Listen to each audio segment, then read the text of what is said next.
for my school newspaper, and I was thrilled to see my name and my words in print. And that started me on being a writer. And some of these kids say, well, I'm in 5th grade, you know, I can be a writer too. I say, sure. Absolutely. Just keep at it. Don't we put it on a back burner. The name of the show is The Writer's Dream, right? Well, I mean, everybody does have a dream, not just Martin Luther King, right? And somehow they get buried. Like, we know what we love when we're kids, and they just sort of get buried and beaten out of us and da-da-da. So we're here to say, hey, you can, and I always tell the kids, I'm not telling you to be a writer. I'm telling you to be what you want to be.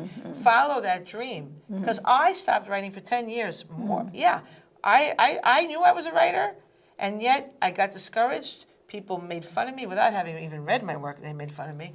And I stopped writing until I had my kids. And I said, what can I have? What can I leave for these kids that they'll always have? You always have this fear of mortality, you know, when you become a parent. It's like, oh my God, I wanted them to know that I love them. Well, I said, okay, I'll write a book and I'll dedicate it to them.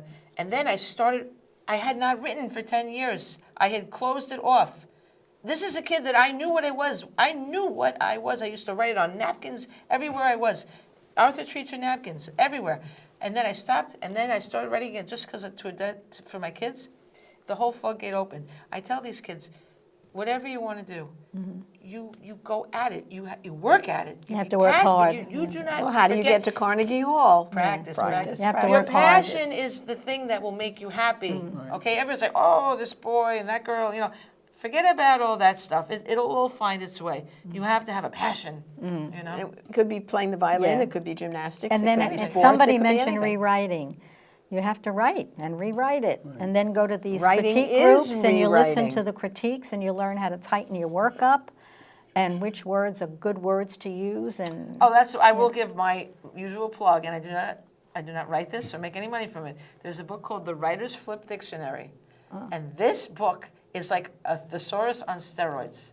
And I've recommended it to everybody, and I have it. It's the best. what's it called? The It's writer's. The Writer's Flip Dictionary. Flip dictionary. Yeah. It is, and they might have shortened it to just Flip Dictionary now. It used to be Writers, but it is better than a thesaurus. It's more precise. It will make you love words even if you don't, and you should. Because in our language, there are so many choices. Flaubert used to say, you have to find le mot juste, that perfect word, with the use of any other word will make you just nauseous.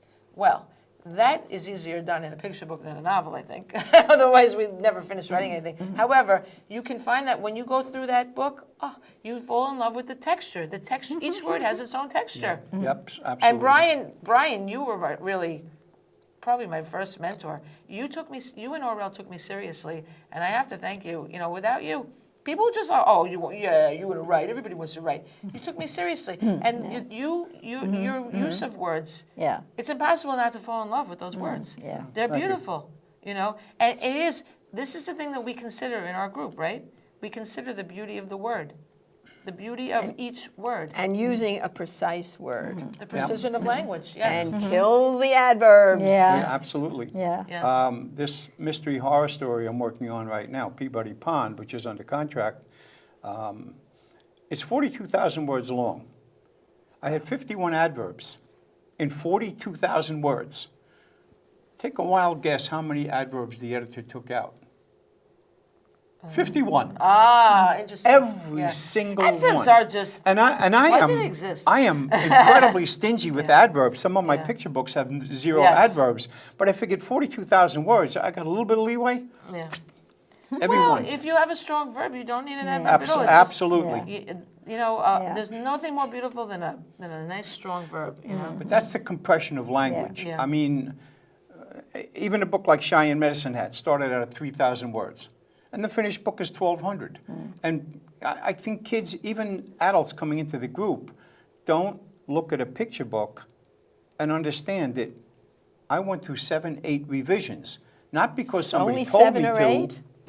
but because don't I count my decided I revisions. had to. And Sometimes I've had 20. I've That never, happens. I've never counted a revision. I just sort of keep going and going and going. It's sort of one continuous revision, you know. No, And then when I you save think the you're file. absolutely done and it's been screened by the group, and you receive a contract to me editor, Oh, then you start again. and I got a few yes. more things to Oh, say. I know about that. Now too. we It's can usually start. the little Yeah. fine tuning, you know, Yes. tightening the nuts here and there.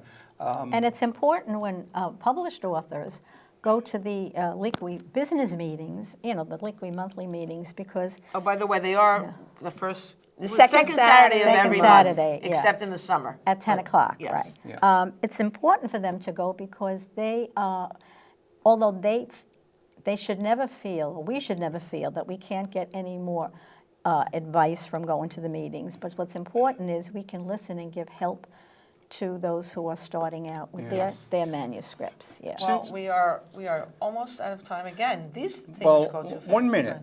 Yes. Since we're talking about Liqui, you mentioned the second Saturday from September through June. But we are a dues-paying organization, $40 a year, and that covers all the editorial fees, guest speakers coming in. But a new member is allowed to come in for the first time without paying and see if we're the right fit. Yes, right. And then if they Oh, yeah, decide to stay. absolutely. Well, we are almost down to the wire. I want to thank you guys for joining me here and thank Linda again.